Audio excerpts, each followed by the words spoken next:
नमस्ते। प्रणाम। कैसे हैं आप सब? उम्मीद करता हूँ आप लोग बहुत अच्छे हैं और हमेशा अच्छे रहेंगे।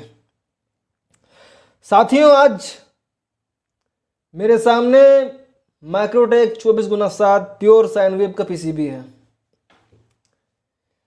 जितने भी हमारे टेक्नीशियन भाई हैं जो इस पीसीबी पे काम करते हैं, सबसे अधिक उन्हें अगर कोई समस्या परेशान करता है, कोई फॉल्ट उन्हें मजबूर करता है अधिक समय बिताने को पीसीबी के ऊपर, तो वो फॉल्ट है ओवरलोड। क्योंकि ओवरलोड के फॉल्ट में लोग पकड़ नहीं पाते हैं कि फॉल्ट कहां से आ रहा है। ठीक है। अब मोस्टली इसमें जो फॉल्ट आता है वो दो सेक्शन से आता है। पहला ये हो गया ड्राइव सेक्शन, इतना दूर। ठीक है। ये जो सेक्शन है, ये ड्राइव सेक्शन इतना दूर, यहाँ से फॉल्ट आता है। दूसरा यहाँ पे हो गया सर, देखिए ये आपका 358 का सेक्शन है। ठीक है। ये दोनों सेक्शन से ही आपको ओवरलोड का समस्या देखने को मिलता है। तो अगर आप क्लास में बने रहेंगे, वीडियो स्किप नहीं करेंगे, तो मुझे लगता है कि आप भूलेंगे नहीं और रिपेयर कर लेंगे बेहतर तरीके से और इजीली कर लेंगे। ठीक है। अब फॉल्ट पे चर्चा की जाए उससे पहले तो इतना पता होना चाहिए कि ये इन्वर्टर सबसे अधिक खराब क्यों होता है। तो क्या है ना सर, इस इन्वर्टर में सबसे ज़्यादा जो समस्या आता है वो आता है मॉसफेट खराब होने का। क्या है सर? मॉसफेट। और मॉसफेट अगर ख़राब हो गया, आप ड्राइव सेक्शन रिपेयर कर लिए और ड्राइव सेक्शन रिपेयर होने के बाद ये फॉल्ट देखने को मिलता है अधिकतर। या कभी कभी ये फॉल्ट कब आएगा, जब आप ड्राइव सेक्शन रिपेयर करके कस्टमर को दे दोगे और 1 से 2 दिन चलने के बाद दोबारा फॉल्ट आ जाता है। क्योंकि कुछ ऐसे कंपोनेंट होते हैं जो कि पहले वीक होते हैं जब आपका उड़ता है मॉसफेट, बट बनाने के बाद सही हो जाता है। बट कुछ टाइम चलने के बाद वापस वो फुल शॉर्ट हो जाते हैं और फिर समस्या मिलता है आपको ड्राइव सेक्शन से। ठीक है। अब अगर मैं बात करूं ड्राइव सेक्शन से समस्या कब और कैसे आता है ओवरलोड का, तो इसकी शुरुआत की जाए। देखिए, अब मैं आपको यहाँ पे एक ट्रिक भी दूंगा, ठीक है, जिससे आप पकड़ लोगे कि समस्या ड्राइव सेक्शन का है या फिर 358 ऐसी का है। अब देखिए होता क्या है। मैं अगर आपको ड्राइव का क्लास बताया हूँ यूट्यूब पे और अगर आप उसको बेहतर तरीके से देखे हो, तो वहाँ पे मैं आपको एक चीज़ बताया था। क्या? इस ट्रांजिस्टर के बारे में।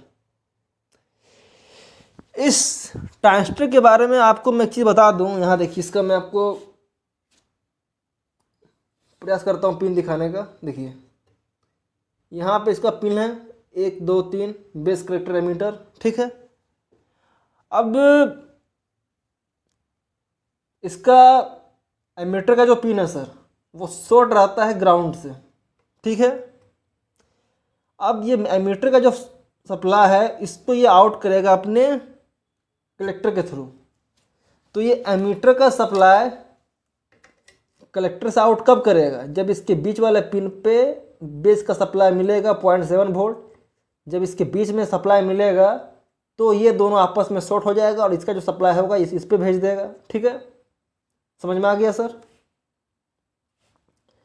अब समझना ये है कि ये चालू कैसे होता है।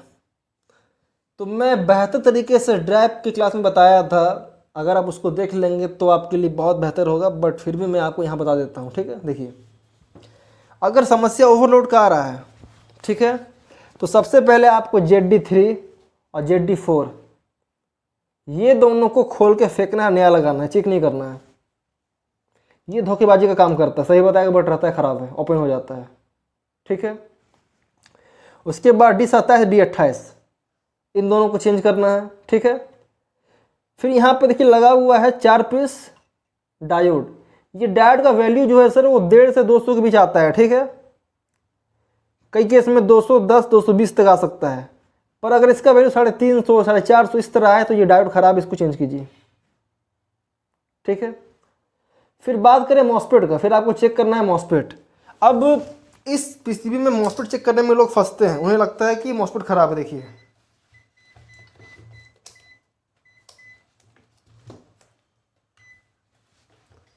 अगर आप यहाँ पे देखोगे सर, ठीक है, तो यहाँ आपको मॉस्फेट का वैल्यू कितना मिल रहा है, 225, यहाँ भी 225 26, ठीक है।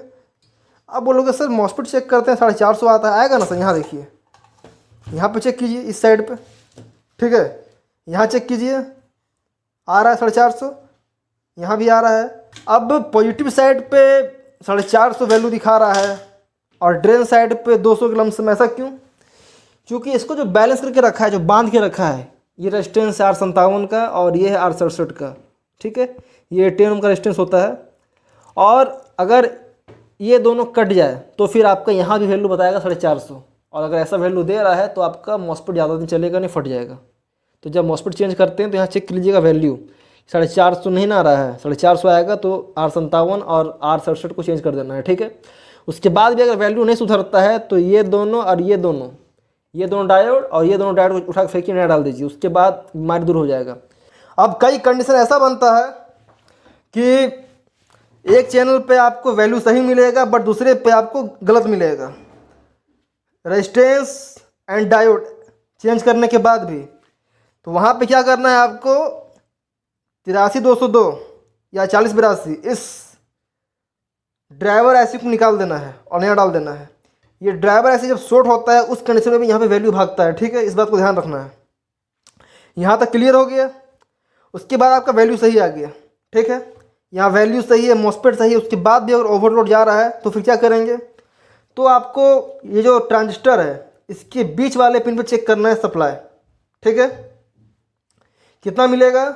यहाँ पे अगर 0.7 वोल्ट मिल रहा है, इसका मतलब ये ट्रांजिस्टर चालू है, और अगर ये ट्रांजिस्टर चालू होगा तो क्या होगा, इसका एमीटर का जो सप्लाई है जिसपे कि ग्राउंड अवेलेबल है वो घुस जाएगा कलेक्टर में, और कलेक्टर के माध्यम से ये चला जाएगा सीधा आपका मेन आईसी पे। कहाँ पे? तो ये चला जाएगा आपका मेन आईसी का पिन नंबर 17 पे। और मैं बता दूं आपको कि मेन आईसी के पिन नंबर 17 पे 4.5 वोल्ट से लेके 5 वोल्ट रहता है, ठीक है। अगर यहाँ पे वोल्टेज कम हुआ या वोल्टेज बंद हुआ तो आपका सेट जाएगा ओवरलोड में। कैसे जाएगा?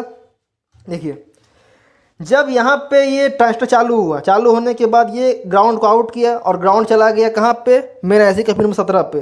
तो जब पॉजिटिव सप्लाई पे नेगेटिव घुसेगा तो ऑटोमेटिक आपका सप्लाई को दबाएगा, और सप्लाई दबाने के बाद चाहे 2 वोल्ट हो गया, 1.5 वोल्ट हो गया, 0 वोल्ट हो गया, जैसे वोल्ट 0 होगा या कम होगा वैसे ये सेट जाएगा ओवरलोड में। अब आप परेशान हो कि यहाँ पे फॉल्ट है या नहीं है, तो क्या करने का आपको, अगर आपको कंफर्म करना है तो पहले पीसीबी को बाहर निकालिए, ठीक है, जैसे मैं निकाल के रखा हूँ, बस कनेक्ट करना है, बैटरी से ओवरलोड पे जा रहा है। अब इसको ओपन करना है, इस ट्रांजिस्टर को ओपन कर दीजिए, ठीक है, जो कि लगा हुआ है Q1 इस पर, इसको ओपन कीजिए। ओपन करने के बाद अगर ओवरलोड का समस्या दूर हो गया, पीसीबी ओवरलोड शो नहीं कर रहा है, मतलब मेरा जो प्रॉब्लम है वो इसी सेक्शन से है।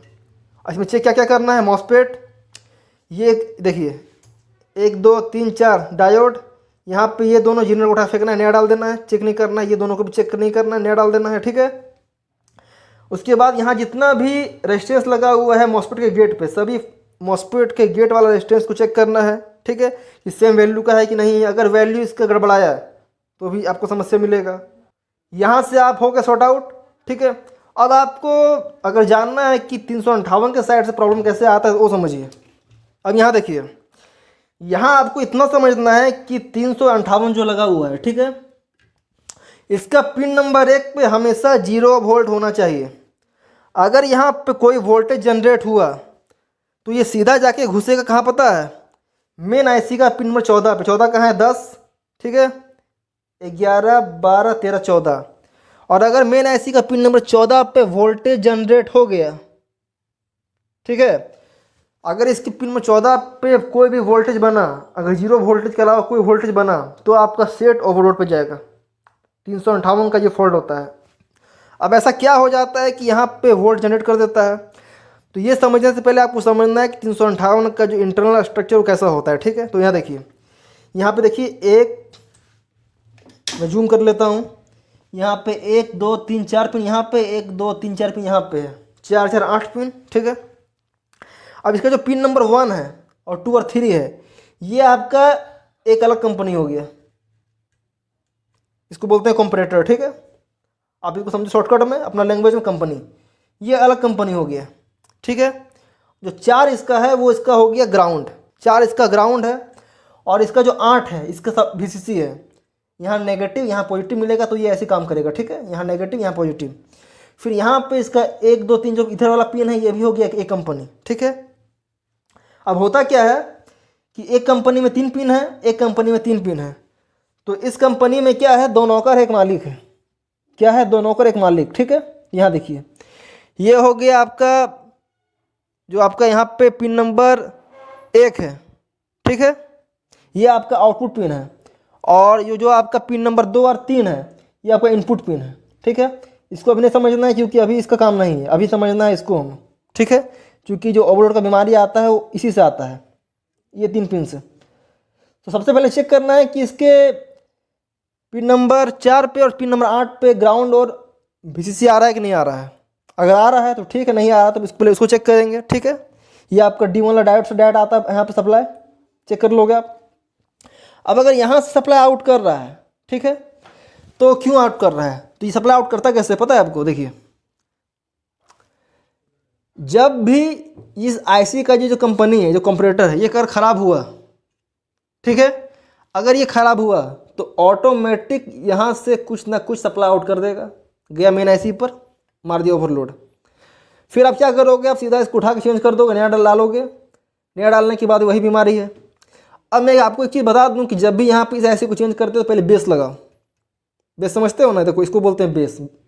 बेस के ऊपर हम लोग डालते हैं मेन IC को, जितना चाहे उतना चेंज कर सकते हैं, 8 10 12 सोल्ड नहीं करना पड़ता है, ठीक है। वैसे यहाँ बेस लगाओ, बेस लगाने के बाद चेंज करो। कई बार नया IC ख़राब निकलता है, 1 से 2 IC चेंज किया, काम नहीं बना, काम नहीं बना, इसका मतलब मेरा IC ठीक है, ठीक है।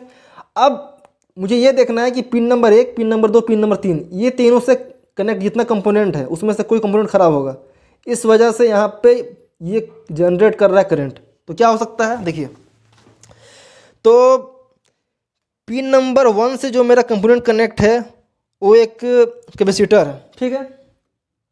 उसका देखिए यहाँ लिखा हुआ वैल्यू C11। अगर ये शॉर्ट हो जाए तो फॉल्ट आएगा, ठीक है। अगर आपको चेक करना है, इसको चेक कर लीजिए, इसको बजर मोड पे, कहीं बजर तो नहीं दे रहा, शॉर्ट तो नहीं है, ठीक है। उसके बाद आपका जो पिन नंबर 2 से एक रेजिस्टेंस कनेक्ट है वो R6 पे है, तो ढूंढिए R6 कहाँ पे है सर।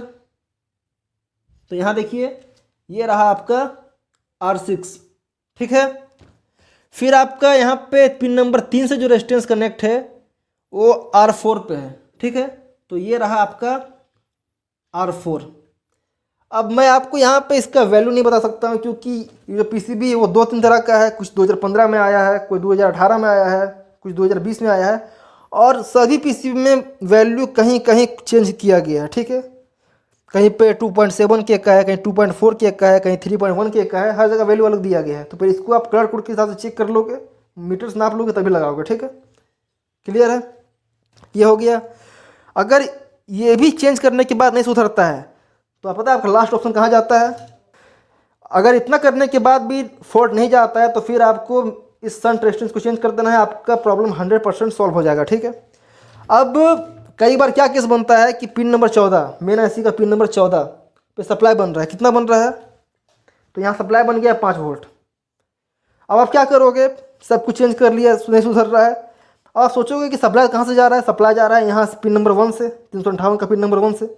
आप इस IC को ओपन कर दोगे क्योंकि सप्लाई तो यहीं से जा रहा था, बट इस IC को ओपन करने के बाद भी पिन नंबर 14 पे, मेन IC के पिन नंबर 14 पे सप्लाई बना हुआ ही हट ही नहीं रहा है। अब दिमाग पागल हो गया कि जाने वाला यहाँ से है और ये निकल गया है, तो फिर यहाँ पे सप्लाई आ कहाँ से रहा है। तो मैं बता दूंगा आपको कि इसमें बढ़िया बढ़िया टेक्नीशियन का दिमाग फेल हो जाता है। क्या है ये, तो यहाँ पे D8 पे लगा होता है डायोड, यहाँ देखिए सर, यहाँ पे लगा हुआ है D8, ठीक है। अब ये जो D8 है इस पे आपका 5 वोल्ट का सप्लाई होता है, ठीक है, 5 वोल्ट का सप्लाई होता है। कहाँ पे, तो ध्यान दीजिएगा, इस साइड पे यहाँ बना हुआ है काला पट्टा। अब अगर आप काम करते हो इस लाइन में तो आपको अच्छे से पता होगा कि इधर का सप्लाई इधर नहीं जा सकता है, करेक्ट है। तो यहाँ जो सप्लाई है 5 वोल्ट वो यहाँ पे नहीं जाएगा, ठीक है।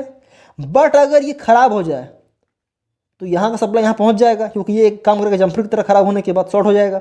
अगर ये शॉर्ट हो गया जिनर, इसका जो वैल्यू है सर 41-48 है, ठीक है। ये अगर शॉर्ट हो गया तो यहाँ का सप्लाई यहाँ पहुँच जाएगा और यहाँ सीधा पहुँच गया पिन नंबर 14 पे। फिर आप माथा पागल कर लो, उसके बाद भी आपका ये फॉल्ट सुधरने वाला नहीं है। लास्ट में आपको यही ख़राब मिलेगा। क्लियर है? अगर इतना करने के बाद भी आपका सेट ओवरलोड में जा रहा है तो लास्ट ऑप्शन है कि आपका मैनेसी ख़राब है। इसके बाहर फोल्ड ना गया है, ना जाएगा, ना जा सकता है। ठीक है, तो आई होप आप लोग को ये वीडियो अच्छा लगा हो। तो मिलता हूँ नेक्स्ट क्लास में, तब तक के लिए जय हिंद, जय भारत।